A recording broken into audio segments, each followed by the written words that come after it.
ममता का कसूर ये था कि वह दूसरी जाति के युवक सोमवीर से प्यार कर बैठी। इतना ही नहीं, उसने सोमवीर से कोर्ट में शादी भी कर ली। ये बात ममता के घर वालों को इतनी नागवार लगी कि उन्होंने ऐसा खूनी खेल खेला जिसमें एक पुलिस अधिकारी की भी जान चली गई। नमस्कार दोस्तों, मैं विशाल ठाकरे आपका अपने इस परिवार में स्वागत करता हूं और उम्मीद करता हूं कि आप सब लोग स्वस्थ होंगे, सुरक्षित होंगे। दोस्तों, कहानी शुरू करें उससे पहले अगर आप अपने इस परिवार में नए हैं या अभी तक अपने चैनल को सब्सक्राइब नहीं किया है तो सबसे पहले मेरी रिक्वेस्ट है कि आप चैनल को सब्सक्राइब कर लें और बेल आइकन प्रेस करना ना भूलें आगे आने वाली वीडियो की नोटिफिकेशन के लिए। साथ ही साथ दोस्तों, कहानी में लास्ट तक बने रहे और कहानी के बारे में आपकी क्या राय है कमेंट करके जरूर बताएं। इसके साथ ही चैनल पर एक नया कंटेंट शुरू कर रहा हूं, इसमें आपके जो भी कमेंट होंगे उनका जवाब वीडियो के लास्ट में जरूर दिया जाएगा, तो दोस्तों कमेंट जरूर करें। क्योंकि मेरा अभी यह चैनल नया है इसलिए मुझे आपके सहयोग की बहुत ज्यादा जरूरत है, कृपया अपना सहयोग बनाए रखें। तो चलिए दोस्तों, अब आपका समय नहीं लेते और जानते हैं आज की क्राइम की कहानी। ममता का कसूर ये था कि वह दूसरी जाति के युवक सोमवीर से प्यार कर बैठी। इतना ही नहीं, उसने सोमवीर से कोर्ट में शादी भी कर ली। ये बात ममता के घर वालों को इतनी नागवार लगी कि उन्होंने ऐसा खूनी खेल खेला जिसमें एक पुलिस अधिकारी की भी जान चली गई। इंटरमीडिएट करने के बाद सोमवीर ने आगे की पढ़ाई का इरादा त्याग दिया था। अब वह कोई काम धंधा करना चाहता था। रोहतक के पास स्थित सोमवीर के गांव सिंहपुरा में कई ऐसे युवक थे जो ऊंची डिग्रियां लेकर नौकरी की तलाश में भटकने के बाद भी बेरोजगार थे। इसी के मद्देनजर सोमवीर ने पहले ही सोच लिया था कि वह नौकरी के चक्कर में न पड़कर अपना खुद का कोई काम शुरू करेगा जिसमें सीधा कमाई का जरिया बन जाए। सोच विचार कर उसने प्रॉपर्टी डीलिंग का काम करने का फैसला किया। इस काम में न तो ज्यादा मेहनत शिकत की जरूरत थी और न ही ज्यादा भाग दौड़ की। हाँ, एक आदत पूंजी की जरूरत जरूर थी जो उसने अपने पिता जयराज की मदद से थोड़े ही दिनों में एकत्र कर ली थी। उसने प्रॉपर्टी डीलिंग के काम के लिए पास के गांव गद्दीखेड़ा को चुना। सोमवीर ने गद्दीखेड़ा के जाट रामकेश के मकान में किराए का कमरा लेकर अपना ऑफिस खोल लिया। धीरे धीरे उसका काम चल निकला तो वह उसी मकान में एक दूसरा कमरा लेकर रात में भी वहीं रहने लगा। कुछ ही दिनों में वह मकान मालिक रामकेश के पूरे परिवार के साथ काफी घुल मिल गया। रामकेश के परिवार में पत्नी सरिता के अलावा 3 बेटियां थीं, जिनमें सबसे बड़ी ममता थी। ममता जब 2.5 साल की थी तभी उसे रोहतक की श्याम कॉलोनी में रहने वाली उसकी बुआ कृष्णा ने गोद ले लिया था। वह रोहतक में 12वीं में पढ़ रही थी। पिछले साल ममता रोहतक से अपने जैविक माता पिता के घर गद्दीखेड़ा गई थी। ममता 17 साल की जवान हो चुकी थी। मां सरिता ने बेटी को देखा तो देखती रह गई। ममता ने आगे बढ़कर मां के पैर छुए तो सरिता निहाल हो गई। ममता अपनी दोनों छोटी बहनों से गले मिली, कुशलक्षेम पूछा। ममता के आने से पूरे घर का माहौल खुशनुमा हो गया। सरिता ने फोन करके अपनी नंद कृष्णा से कह दिया कि ममता कुछ दिनों यहाँ रहने के बाद रोहतक लौटेगी, इसलिए वह उसे जल्दी बुलाने के लिए फोन न करे। एक दिन ममता का सामना सोमवीर से हुआ तो वह उसे अपलक देखता रह गया। गोरी चिट्टी बला की खूबसूरत ममता किसी अप्सरा से कम नहीं लग रही थी। दरअसल सोमवीर को यह मालूम नहीं था कि रामकेश अंकल की एक और बड़ी लड़की भी है जिसे बचपन में ही उसके फूफा ने गोद ले लिया था। ममता ने उसे अपनी ओर टकटकी लगाए देखा और पल भर के लिए उसे तिरछी नजरों से देखते हुए मुस्कुरा कर घर के अंदर चली गई। ममता और सोमवीर की यह पहली मुलाकात थी जो कुछ न कहकर भी बहुत कुछ कह गई थी। इसके कुछ दिनों बाद जब सोमवीर को ममता से बात करने का मौका मिला तो वह उसकी खूबसूरती की तारीफ करने लगा। ममता को न जाने क्यों उसकी बातें अच्छी लगी। इसे उम्र का तकाजा कह सकते हैं और पहली नजर का प्यार भी, जिसमें आकर्षण की भूमिका बड़ी होती है। बहरहाल इसी के चलते सोमवीर और ममता ने भी प्यार का इजहार भी किया। प्यार जैसे जैसे दिन गुजरते गए सोमवीर और ममता एक दूसरे के प्यार में डूबते चले गए। शुरू में तो सरिता और रामकेश ने ममता और सोमवीर के मिलने जुलने पर ज्यादा ध्यान नहीं दिया, लेकिन जब वे हद से आगे बढ़ने लगे तो उनका माथा ठनका। सरिता ने ममता को समझाया कि सोमवीर अनुसूचित जाति का लड़का है, इसलिए उससे ज्यादा घुलना मिलना ठीक नहीं है। ममता ने मां की बातें एक कान से सुनकर दूसरे से बाहर निकाल दी। इसके बाद सरिता बेटी पर नजरें रखने लगी। हालांकि ममता और सोमवीर रामकेश और सरिता की नजरों से बचकर मिलते थे, पर उनकी अनुभवी आंखों को धोखा देना आसान नहीं था। कई बार किसी न किसी ने दोनों को मिलते हुए देख लिया और इसकी खबर रामकेश तक पहुंचा दी। पानी सिर से ऊपर जाते देख रामकेश ने सोमवीर को ममता से दूर रहने के लिए कहा। इतना ही नहीं, उसे छोटी जाति का हवाला देकर खतरनाक परिणाम भुगतने की भी चेतावनी दी। रामकेश की धमकी से परेशान सोमवीर ने ममता से कहा कि दोनों के परिवार वाले उन्हें किसी भी हाल में मिलने नहीं देंगे, इसलिए जल्दी ही कोई उपाय नहीं किया गया तो उनका एक होना मुश्किल हो जाएगा। सोमवीर की बातें सुनकर ममता उससे विश्वास दिलाते हुए बोली कि वह उसके बिना नहीं जी सकती। इसके बाद दोनों ने एक साथ जीने और मरने की कस्में खाईं। सोमवीर जानता था कि ममता के घर वाले एक तो जाट हैं और दूसरे रसूख वाले दबंग भी। इसल छोटी ये उसने कानून का सहारा लेकर कोर्ट में शादी करने की योजना बनाई। 24 अगस्त 2017 को ममता मौका पाकर घर से निकली और सोमवीर के पास पहुंच गई। सोमवीर उसे साथ लेकर चंडीगढ़ पहुंचा। वहां दोनों ने पहले आर्य समाज मंदिर में और फिर कोर्ट में शादी कर ली। ममता के गायब होने की बात जब उसकी मां सरिता को पता चली तब तक बहुत देर हो चुकी थी। सरिता और रामकेश ने यह बात रमेश को बताई तो उन्हें ममता की इस हरकत पर बहुत गुस्सा आया। मां कृष्णा भी ममता की इस हरकत से सन्न रह गई।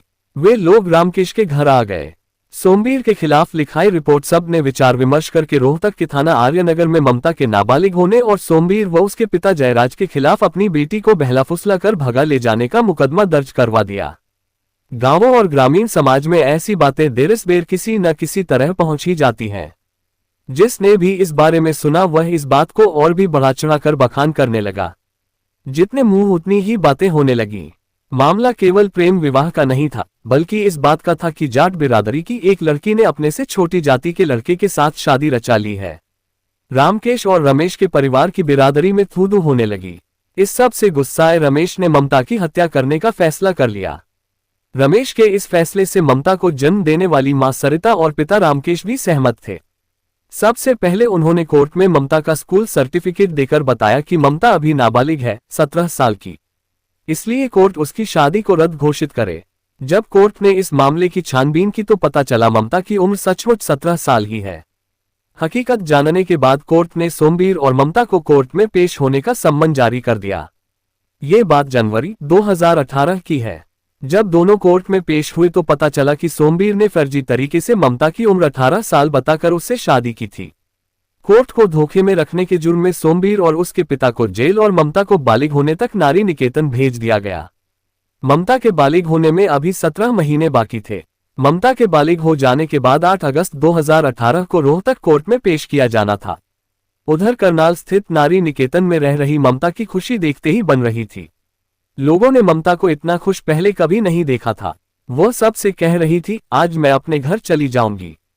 सब इंस्पेक्टर नरेंद्र और लेडी हेड कांस्टेबल सुशीला ममता को नारी निकेतन से लेकर रोहतक कोर्ट पहुंचे। चूंकि ममता का पति सोमवीर और ससुर जेल में थे, इसलिए सोमवीर की मां सरोज तथा छोटा भाई देवेंद्र कोर्ट पहुंचे थे।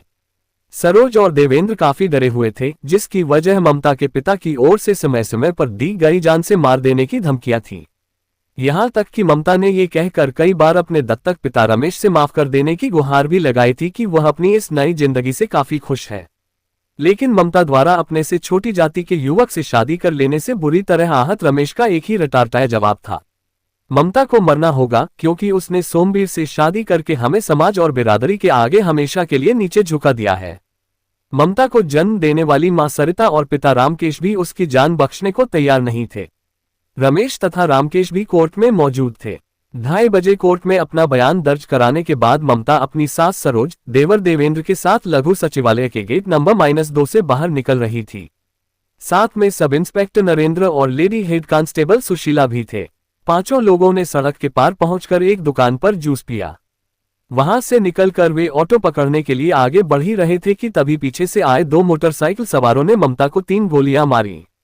एसआई नरेंद्र ने हमलावरों को मारने के लिए अपना रिवॉल्वर निकालने की कोशिश की, लेकिन वे ऐसा कर पाते इससे पहले ही हमलावरों ने उन्हें गोली मार दी। वह सड़क पर ही ढेर हो गए।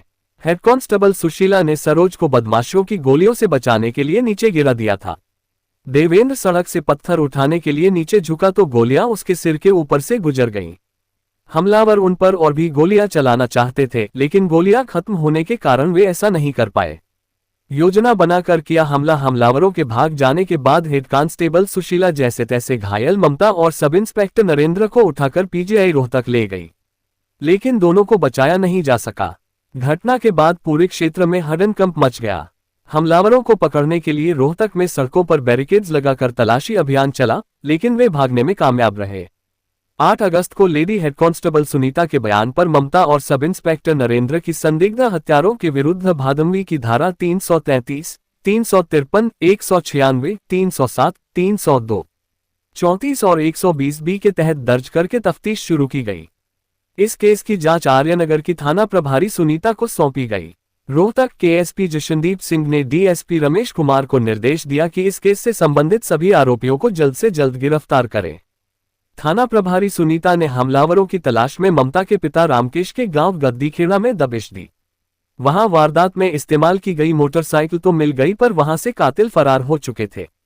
रामकेश और सरिता से पूछताछ करने के बाद दोनों को 10 अगस्त को गिरफ्तार कर लिया गया। उसी दिन ममता के दत्तक पिता को भी पुलिस उनके घर से गिरफ्तार कर थाना आर्यनगर ले आए। चारों से प्रारंभिक पूछताछ के बाद ममता हत्याकांड के पीछे यह बात निकलकर सामने आई कि उसकी हत्या कराने में मुख्य हाथ उसके दत्तक पिता रमेश का हाथ था। उसकी हत्या 7 लाख की सुपारी देकर कराई गई थी, जिसमें मुख्य भूमिका ममता के मौसेरे भाई मोहित उर्फ मंगलू ने निभाई थी। मंगलू ने उत्तर प्रदेश के 2 पेशेवर शार्प शूटरों को ममता की हत्या की सुपारी दी थी। दोनों शूटर हत्या के एक दिन पहले गद्दीखेड़ी गांव आ गए थे। मोहित ने अगले दिन उनके लिए एक बाइक मुहैया करवाई और खुद शूटर्स की कार में बैठा रहा। घटना वाले दिन जब ममता अपनी सास के साथ सड़क पर चल रही थी तो उससे कुछ ही दूरी पर खड़े उसके दत्तक पिता ने हत्यारों को ममता की ओर इशारा करके उसे गोली मारने का इशारा किया।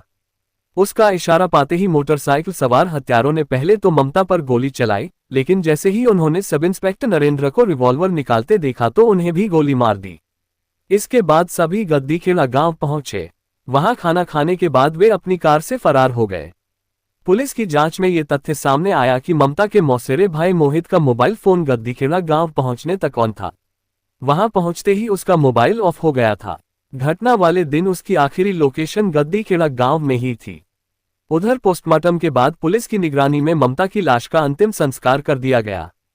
उसकी लाश को मुखाग्नि उसके ताऊ के लड़के नान्हा ने दी। सब इंस्पेक्टर नरेंद्र की लाश को उनके घर वालों के हवाले कर दिया गया, जिन्होंने उनका अंतिम संस्कार पुलिस सम्मान के साथ किया। उस समय कई वरिष्ठ पुलिस अधिकारी वहां मौजूद थे। शहीद सब इंस्पेक्टर नरेंद्र के परिवार वालों को सरकार की ओर से 60 लाख रुपए का अनुदान देने की घोषणा की गई है। चूंकि नरेंद्र अनुसूचित जाति के थे, इसलिए इस दोहरे हत्याकांड में अब SC/ST एक्ट जोड़कर आगे की जांच रोहतक के डीएसपी रमेश कुमार करेंगे। ममता का पति सोमवीर और ससुर जयराज अभी भी सुनारिया जेल में बंद हैं। उन्हें अपने घर वालों की हत्या किए जाने की आशंका है। इस हत्याकांड में शामिल अन्य आरोपियों की जोर शोर से तलाश जारी है। दोस्तों, कहानी को लास्ट तक सुनने के लिए आपका तहे दिल से धन्यवाद। उम्मीद है कि कहानी में कुछ भी ऐसा नहीं होगा जो आपको अटपटा लगा हो। कहानी के बारे में आपकी क्या राय है, कमेंट करके जरूर बताएं, क्योंकि आपके कमेंट्स मेरे लिए बहुत मायने रखते हैं।